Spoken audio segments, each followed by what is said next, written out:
तो कहानी की शुरुआत होती है और हमें एनी नाम की एक लड़की को दिखाया जाता है जो कि बहुत डरी हुई हालत में थी और वो प्रे कर रही थी। लेकिन तब तक उसकी मॉम आकर डोर नॉक करती हैं। लेकिन उनके नॉक करने के बावजूद वो डोर नहीं खोलती। तब वो गुस्सा होकर डोर पे जोर जोर से मारने लगती हैं। अब इसके काफ़ी साल बाद हमें एनी को दिखाया जाता है जो कि अब पूरी तरह से एक नन बन चुकी थी। यहाँ पर वो अपनी साइकेट्रिस्ट को सेशन के दौरान बताती है कि उसकी मॉम उससे बहुत प्यार करती थी, लेकिन उनके आखिरी दिनों में उनका बिहेवियर चेंज हो गया था क्योंकि वो पजेस्ट हो चुकी थी, यानी उन पर किसी शैतान का कब्जा हो गया था। अब इसके बाद हमें एक एग्जोरिज्म स्कूल दिखाया जाता है जहाँ पर पजेस्ट लोगों का इलाज होता है। तब यहाँ पर डॉक्टर पीटर सबको बताती हैं कि यहाँ पर एग्जोरिज्म करने से पहले लोगों का फिजिकल और मेंटल चेकअप किया जाता है और वो लोग अगर मेंटली डिस्टर्ब होते हैं तो उन्हें डॉक्टर्स के पास इलाज करने के लिए भेज दिया जाता है। यहाँ पर हम देखते हैं कि एनी का काम लोगों का देखभाल करना था। जहाँ पर हमें एक बच्ची नेटली को दिखाया जाता है। यहाँ पर हम देख पाते हैं कि नेटली एनी से बहुत अटैच थी और वो दोनों एक दूसरे के साथ काफ़ी खुश रहते थे। तभी रात में एनी को कुछ आवाज़ें सुनाई देने लगती हैं, जिसके बाद वो जब जाकर देखती है तो वहाँ पर कोई नहीं होता। लेकिन तब तक उसे अचानक से किसी बच्चे के रोने की आवाज़ सुनाई देने लगती है और वहाँ आगे जाने के बाद नेटली दिखाई देती है। लेकिन यहाँ पर यह कन्फ्यूज़न था कि आखिर वो अपने रूम से बाहर कैसे आई, क्योंकि सारे रूम रात में लॉक कर दिए जाते थे। खैर उसे वो वहाँ से वापस रूम तक लेकर फिर से आती है, लेकिन जब वो वापस जा रही होती है तब तक उसे फिर वही आवाज़ें सुनाई देने लगती हैं और इस बार वो काफ़ी परेशान हो जाती है।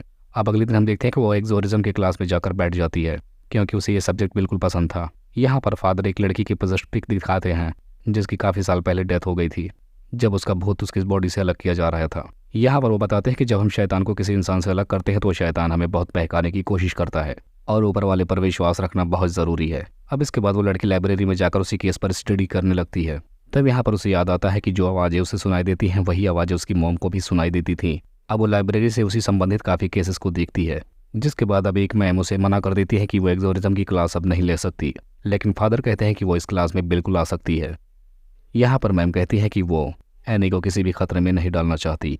अब अगले सीन में देखते हैं कि एनी एक पेशेंट की शिकायत कर रही थी, लेकिन तब तक वो गाना गाने लगता है और ये वही गाना था जो उसकी मॉम पजेस्ड होने के बाद गाया करती थी। और इस गाने को अब सुनते ही वो काफ़ी परेशान हो जाती है, जिसके बाद वो पेशेंट उस पर अटैक कर देता है और अचानक से ज़मीन पर गिर के बेहोश हो जाता है। अब इस हुए कांड के बारे में सारे हेड मिलकर आपस में बात करते हैं। तब यहाँ पर सारे लोग बोलते हैं एनी का बचपन से डेविल के साथ कनेक्शन है, इसी वजह से उसे देखने के बाद उस आदमी के अंदर वो भूत जागृत हो गया और अब उसे एनी चाहिए। जिस पर वो नन कहते हैं कि वापस एनी को भेज देना चाहिए, लेकिन बाकी लोग कहते हैं ऐसा करने से कोई फ़ायदा नहीं क्योंकि जगह बदल देने से डेविल उसका पीछा नहीं छोड़ देगा। अब इसके बाद फादर बोलते हैं कि मैं एनी को एग्जोरिज्म सिखाना चाहता हूँ ताकि वो अपनी प्रोटेक्शन खुद कर सके।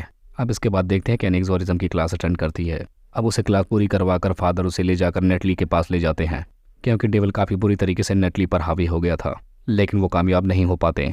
उल्टा नेटली उनको डराने लगती है। यहाँ पर हम जान पाते हैं कि नेटली यानी डेविल एनी से बोलता है कि वो उसके अंदर आना चाहता है। अब इसके बाद तभी फादर भी अंदर आ जाते हैं, लेकिन वो भी एग्जोरिज्म नहीं कर पाते, जिसके बाद अब एनी आ जाती है और नेटली को वापस से लाने की कोशिश करती है। और इधर हम देखते हैं कि नेटली के बाल हवा में उड़कर वापस उसके मुंह में ही जाने लगते हैं और यहाँ पर हम देखते हैं कि डेविल का हाथ नेटली के मुंह के अंदर से निकलकर उसके बालों को खींच रहा था। अब यहाँ पर एनी और फादर मिलकर काफ़ी वर्ड्स बोलते हैं, जिसकी वजह से यहाँ पर नेटली की जान वो लोग एक बार फिर से बचा लेते हैं, लेकिन डेविल अभी भी उसके अंदर था।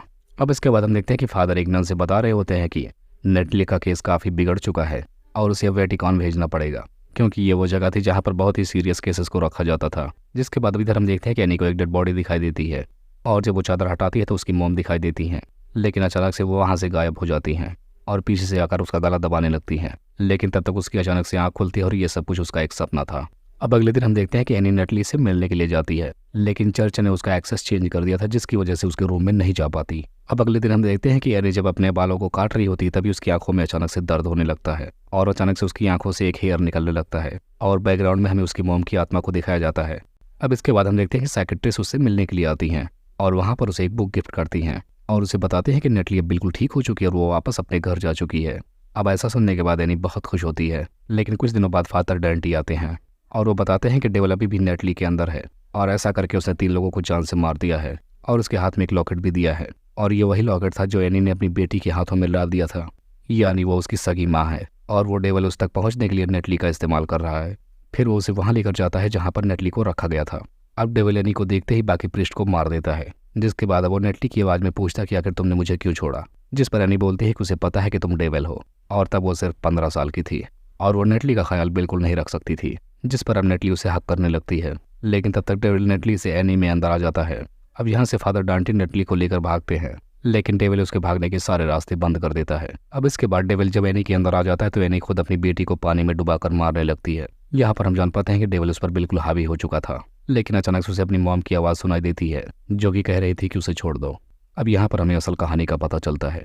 यहाँ पर हम जान पाते हैं कि एनी की मॉम ने सुसाइड इसलिए किया था ताकि वो अपनी बेटी एनी को डेविल से बचा सकें और उनकी आत्मा हर वक्त उनकी बेटी के साथ रहे। और एनी को जो आवाज़ें सुनाई देती थी वो उसकी मॉम की ही थी, और रात में जो उसको बच्चे के रोने की आवाज़ आती थी वो उसका गिल्ट था। खैर, अपने मॉम की आवाज़ सुनने के बाद एनी होश में आ जाती है और नेटली को छोड़ देती है और फिर डेविल से रेजिस्ट करके रिलीजियस वाटर पे अपना सर घुसा लेती है और इस तरीके से डेविल उसकी बॉडी को छोड़ देता है। अब लास्ट में देखते हैं कि नेटली एनी से मिलने के लिए आती है, लेकिन यहाँ पर एनी उसे नहीं बताती कि वो उसकी मॉम है। यहाँ पर दोनों हक करते हैं और नेटली अपनी दूसरी मॉम के साथ वापस अपने घर जाने लगती है।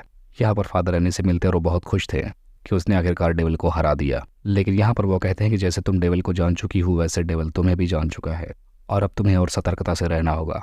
अब इसके बाद एनी वापस जाने लगती है। तभी रास्ते में उसे एक पजेस्ड औरत नजर आती है और उस कैब का ड्राइवर भी डेविल की शक्ल में होता है और वो भी आकर उसकी बराबर वाली सीट पर बैठ जाती है और ये दोनों अचानक से उसके ऊपर हमला कर देते हैं। लेकिन यहाँ पर एनी भी अपने हाथों में क्रॉस लेकर सामने कर देती है और यहीं पर इस मूवी का एंड हो जाता है।